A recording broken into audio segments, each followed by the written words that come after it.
you were quite interested in the work I do with goalies.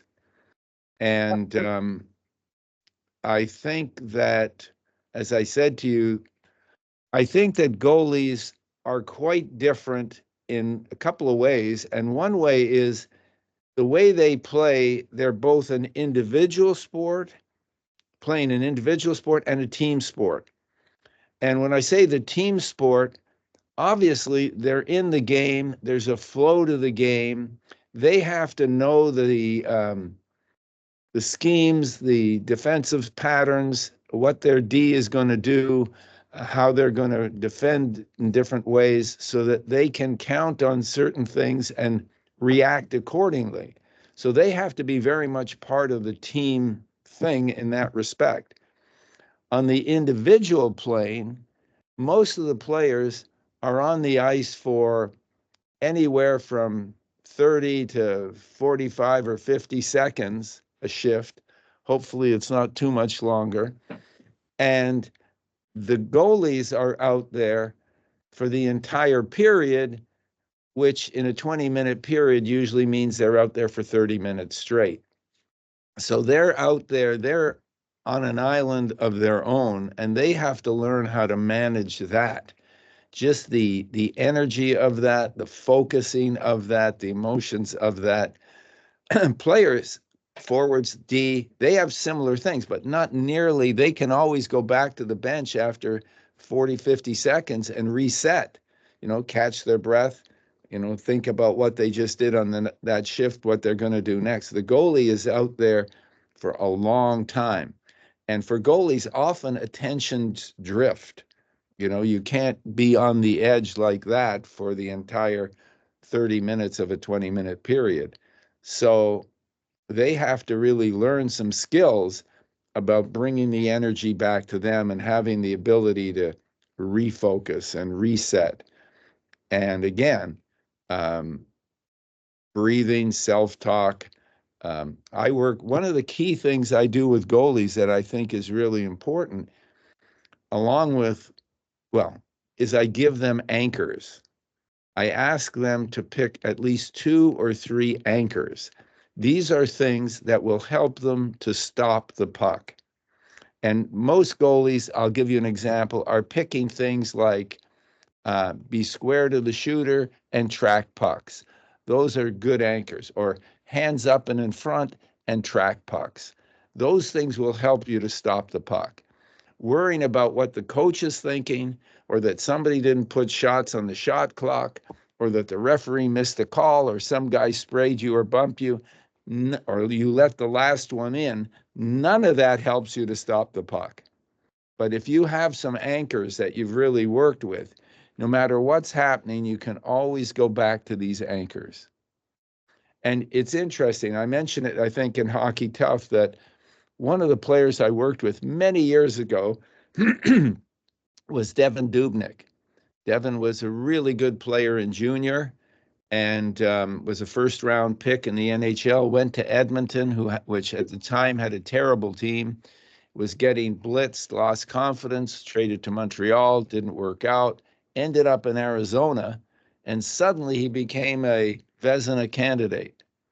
And I remember talking to him after that and saying, what happened? I hadn't seen him in a couple of years, and he'd had a complete transformation. And he said 2 things, and they're both really relevant. He said, first of all, I had a goalie coach who believed in me, which was Sean Burke. And it's just an example that it's really important. If coaches can give the impression that they believe in a player, it makes a difference. And the second thing he said was, and this is key, I learned to keep the game small. For him, he said, it's just push, stop, set, push, stop, set. I don't care if it's game 1 in the season or game 7 in the playoffs. At least that's what he said. I learned to keep the game small. So that to me is like, that's the anchors. Just focus on what you need to do to stop the puck, not what the score is, that you can't let in another one, that the coach doesn't like you, that whatever. Keep the game small. And so my general formula for all players, and really for people in all sports, is create the right focus, create the right feeling, and create the right attitude. And right focus is about your strength as a player, seeing your strength as a player, seeing yourself doing things that you do when you're playing well. And I ask players to define, usually give me 5 or 6 things when they're playing their best, what it looks like. Why? Because it's important before a game, before a practice. Think of making for a forward, making the good pass, moving your feet, winning battles, driving the net, aggressive on the forecheck, shooting to score. See yourself doing these things. Know what your strength is as a player. I have the head, I have the heart, I have the hands, I have the wheels. Why are you a good player? We're focusing on you at your best. That's what you bring to it. So that's the the focus part. And I often ask them, one of the things I do is I ask them to pick an animal that would give them the feelings they'd want to have if they were playing great. And it's really interesting with elite athletes, not kids. Kids say crazy things, but elite athletes will 98 to 99% pick predators. When I say pick an animal, they pick tigers, cheetahs, wolves, bears, lions. They pick and I say these animals are hunters. What is the difference between the forward who's a predator and the forward who's the prey? And the forward, who's the predator, steps out on the ice to make something happen. He's playing like it's my puck. He's out there to win battles, drive the net, finish his checks, whatever. The prey is tentative. The prey doesn't want to make a mistake. And what's really interesting is when you get coaches who are hyper aggressive, they sometimes turn predators into prey. They get some kid who's now, the coach has yelled at him so many times that the kid's now out there squeezing his stick, doesn't want to make a mistake. So it's the same with goalies. You're the goalie that's the predator. They cross the blue line, they're into tiger country, and you're hunting pucks, and you want the puck. It's your puck, as opposed to the goalie who's the prey, who's a little back in the net, who's a little more careful, and is just not as big. It's just over tensing. So that's just right focus. And then we have to get into right feeling, which is really about managing your emotional intensity. And I always show the players this graph. And it's a graph that shows the relationship between performance, which is here. So this is maximum performance. And this is emotional intensity. And we see that no intensity, you're almost asleep, performance is low. But as you get dialed in, as you have an edge, you're in your optimal zone. Now you're trying too hard, you're feeling too much pressure, and you're getting too tight, performance drops off. And a lot of the people I'm dealing with are in this range here. And so the question becomes, what can you do to get back into that optimal zone? And part of it's the way you talk to yourself. I can handle this, I'm a good player. But the other part is working with your breathing so that you control your emotional intensity. And I always explain to athletes, look, I'm a pretty smart guy. I know if I go to the gym and I lift, I get stronger. I know that, but I don't go to the gym. So understanding what I'm talking about, but not doing the work changes nothing. You got to work with the breathing. And I give all my clients an individual personalized recording. And I ask them to listen to that every day. And after a number of days of doing this, after a period of time, they do have a little more control of managing their emotions. And that's what's key. So for a goalie, you want to maintain good focus. You want to maintain the right level of emotional intensity. And I imagine last night looking at scores on opening night for some of the Canadian teams. Wow, there's a few goalies that I'm sure are, going to need some work with their breathing to calm down. I mean, 8 goals against, 6 goals against, 5 goals against. Wow. I saw Vancouver opening night, 26 shots, 6 goals. Um, Edmonton let in 6 goals, lost 6-0 to Winnipeg. Um, what do you call it? Las Vegas scored 8 goals on Colorado. Um, it's not all on the goalie, but that's how we look at it. That's why goalies have tremendous pressure. Jacques Plante once said, "Can you imagine a job where every time you make a mistake, a red light goes on and 15,000 people stand up and cheer?" He said, "That's pressure." Well, today it's 18,000 or 20,000 stand up and cheer. And there was a lot of cheering last night. So I watched parts of the Calgary Vancouver game, and Vladar in the net was brilliant in the first 10 or 12 minutes. And when I look at that game, not thinking of one individual, I'm a head coach thinking of the team. Mm. And what strings do I have to pull to make the team perform better because it wasn't doing well? And I can't worry about the goalie and his feelings, but I do. And goaltending appears to me to be something that needs some extra help. And they're on an island, but they're also on a team. Yeah. And the team can come back for them. But in the end, Vladar's got to work it out. And a head coach has got to worry about the entire team. And of course, I believe the head coach of Calgary is mindful of this goalie. Calgary is known for having a struggle with getting their goalies to peak perform consistently. And yet, what role does the head coach play in what you're talking about? Because back in my era, working with the men's national team and Dave King, he said to me, players don't need sports psychologists, coaches do.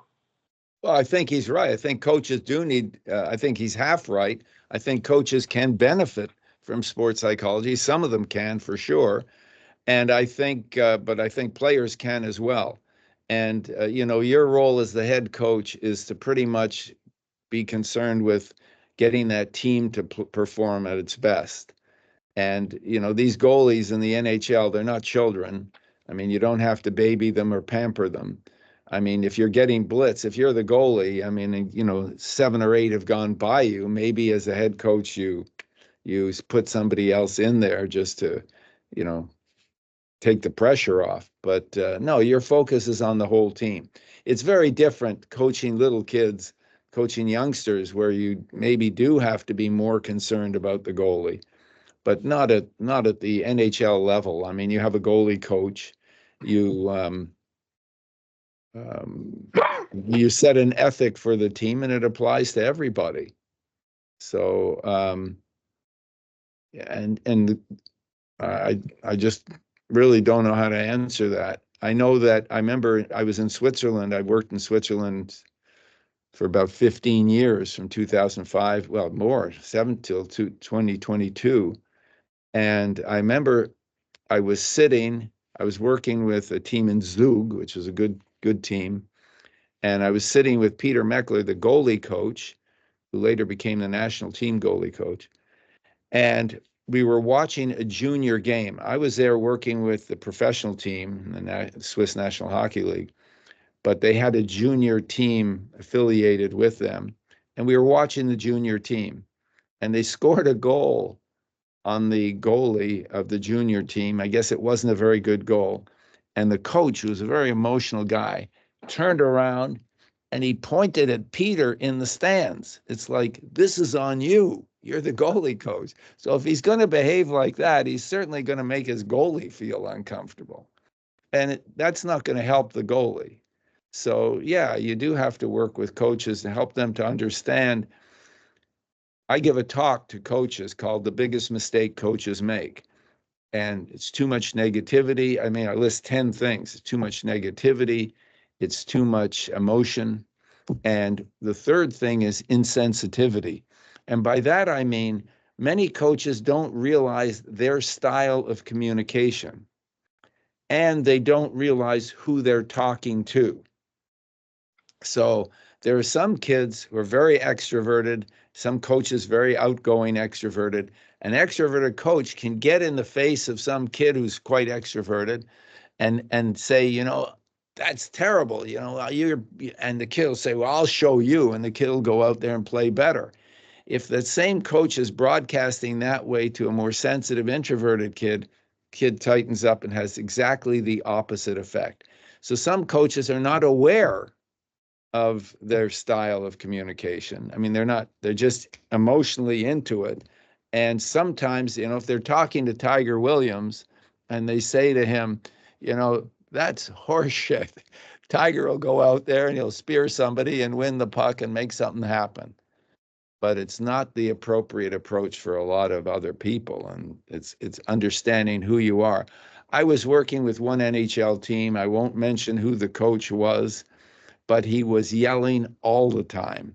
He yelled at our players, he yelled at the officials, and he yelled at the other team. And I was getting feedback from both the veterans on the team and some of the young guys on the team that it was distracting. And so I'm very open about communicating. I went to the coach and I said, I'm getting a lot of feedback from both the veterans and the young guys that there's too much emotion on the bench. And so they didn't hire me next year. That's one way to deal with that. Get rid of the messenger. Can you help the messenger? Have you worked with coaches, the messengers? Yeah, sure. Awareness is a transformative thing. If you can help people to be a little more aware, if you can help them to have a little more more emotional control, just like the same thing.